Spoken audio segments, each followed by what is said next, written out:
The Avatar universe is full of powerful benders, but among these countless benders, some hold a power far beyond the rest.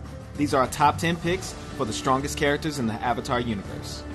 To start us off, we have Prince Zuko. As a child, Zuko did struggle with his firebending techniques, but he truly came into his own during his teenage years, thanks to the teachings of his uncle Iroh. He was even able to hold his own against fully grown firebending masters, and Zuko only grew stronger throughout the series, learning new skills from his uncle, like redirecting lightning, and more importantly, inner peace. Next up is the authoritative Equalist leader, Amon.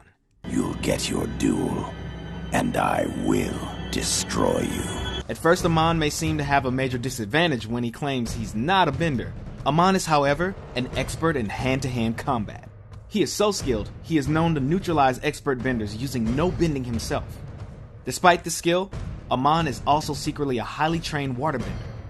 The few times we see him waterbend, he uses rather advanced techniques, but his strongest skill of all is the rare yet powerful waterbending technique, bloodbending.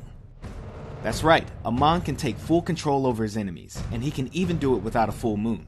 Something that was never even believed to be possible before Amon's family perfected the terrifying technique. Next on our list is the tyrannical leader himself, Fire Lord Ozai. For the majority of the series, he remained more of an ominous mystery, a looming threat whose power came more from the fear of the unknown than his actual abilities. But when we finally did get to see Ozai in action, he proved that his power came from much more than fear. The Fire Lord had an intense and wild style of firebending, fueled by anger and hate. While he did harness the power of Sylvan's Comet to give his bending an extra boost, it is clear that comet or no comet, Ozai is a force to be reckoned with. Up next is everyone's favorite airbending teacher, Tenzin. Although Tenzin is a known pacifist and prefers to avoid a fight whenever possible, he has proven to be a potent example of airbending prowess. The burden of passing on thousands of years of airbending knowledge has driven Tenzin to honing his skill as an airbender to a high level of mastery. I will never let you get to Korra.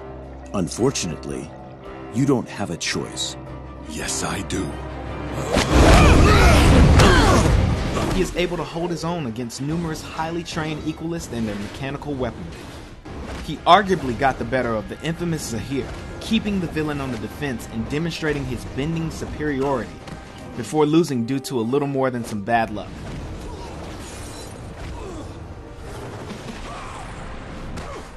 All in all, we think Tenzin could easily take Zahir in a fair fight. Strength seems to run in the family because our next entry is Tenzin's mother, Katara. Oh, great. You again. Yeah, I didn't think so. From the very beginning, Katara's sheer determination to hone her waterbending skills, even without a teacher, was a demonstration of great strength. Let's do this. From that determination, we saw Katara grow as a bender throughout the series, collecting skills like state changing, healing, and even bloodbending.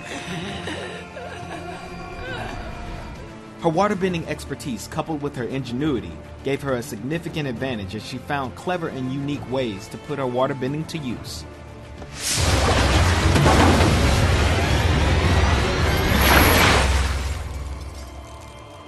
Although Azula is only 14 years old, she is regarded as one of the most fearsome firebenders of her time. After mastering the basics of firebending at a very young age, her flames held such an intense heat that they developed a signature blue color.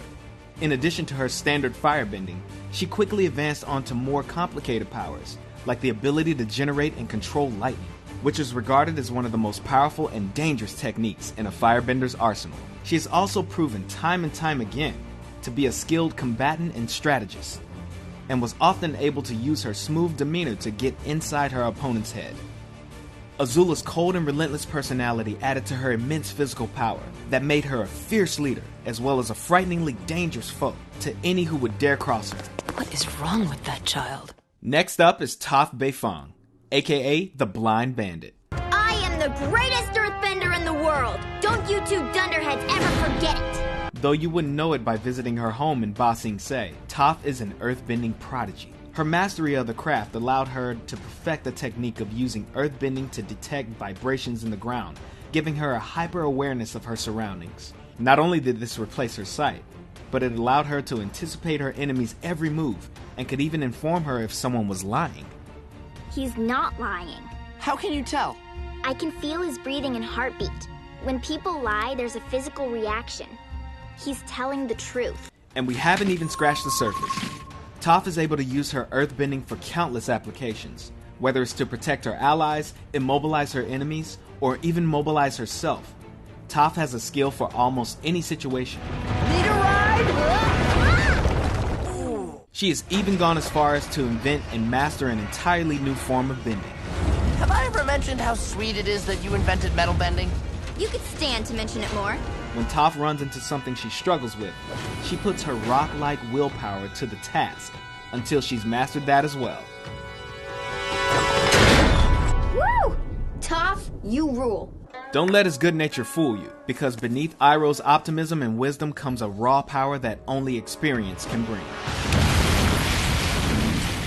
As one of the few firebenders of his time that understood how to firebend without resorting to anger, Iroh had a high level of mastery over the art.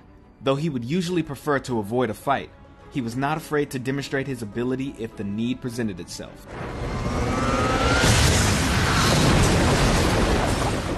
In addition to his skill in firebending, he was also knowledgeable in the other forms of bending, and even went as far as incorporating techniques he learned from waterbenders. And as if that's not enough, Iroh was also a master tactician in battle, and was even once considered the Fire Nation's top general. Centuries from now, people will study the great Admiral Zhao, who destroyed the last of the Water Tribe civilization. You're lucky you're here to see it. Be careful what you wish for, Admiral. History is not always kind to its subjects. Avatar Korra showed she was capable of the basics when she was a little more than a toddler. I'm the Avatar! You gotta deal with it!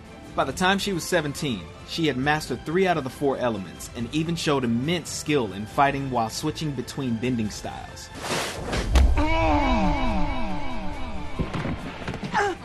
Chump. Water, fire, and earthbending came to her as naturally as breathing, as she pulled off advanced techniques with little hesitation. While she initially struggled with airbending, she eventually proved she could master that as well, and even fight using only airbending when needed. See? Mastered. Her grasp over the physical aspect of bending was so strong that she was able to use it to take down some of the most powerful forces in the world. With Katara as her teacher, she was also able to master the technique of healing, and through Unalaq she learned to bend the spirits, only adding to her status of one of the most powerful benders that the world has ever seen. Go in peace. Finally, we have the last airbender himself, Avatar Aang.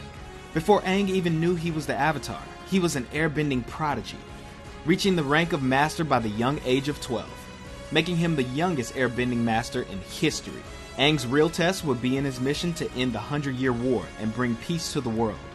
And that's where he would demonstrate his true power. When Aang began his journey, he only knew how to airbend, and had less than a year to learn and master the other 3 elements. While he was playful and often lighthearted, he proved to be a determined student when he focused his efforts, and became proficient in waterbending, earthbending, and firebending in record time.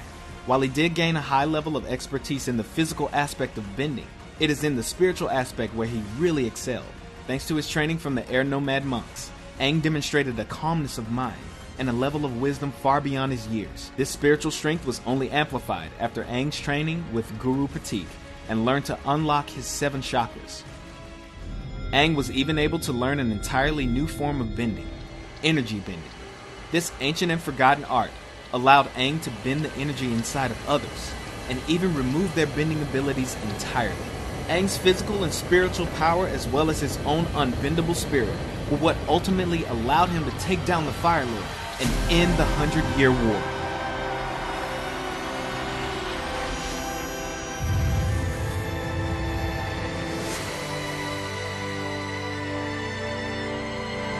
Who do you think is the strongest character in Avatar? Let us know in the comments below. That lemur! He's earthbending! No, you idiot, it's the girl! Oh, of course. Nick Rewind is all about classic Nickelodeon. Want more? Like and comment below. And don't forget to subscribe to the Nick Rewind channel and hit the bell icon so you never miss a new video.